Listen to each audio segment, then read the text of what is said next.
বিষ্ণু ইসা ইসলাম হুনাইনের যুদ্ধ শেষে ফিরতেছেন, পথিমধ্যে বেলাল রাদিয়াল্লাহু তাআলা আনহু আজান দিচ্ছেন। তো পাশে ছিল মুশরিকদের একটা পল্লী, কিছু মুশরিক তরুণ তারা আজানকে ব্যঙ্গ করতেছে। মনে কষ্ট পাওয়ার মতো ব্যাপার না, কিন্তু বিশ্বনবী ওইখানে দেখেন কি খুঁজলেন। বিশ্বনবী খেয়াল করলেন কণ্ঠটা বড় সুন্দর, দরাজ গলা। বিশ্বনবী সাহাবীদেরকে বললেন ধরো, সবগুলারে ধরে বিশ্বনবীর সামনে আনা হলো। ওরা হাঁটু গেড়ে বসলো। বিশ্বনবী বললেন তোমাদের মধ্যে কে যেন ব্যঙ্গ করে আজান দিচ্ছিল, তার গলাটা বড় উঁচু।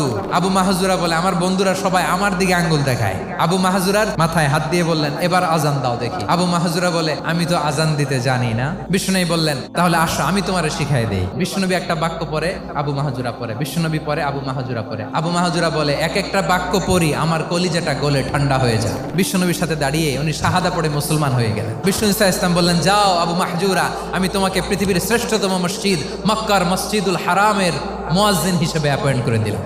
দেখছেন কিভাবে ট্যালেন্ট হান্টিং করতে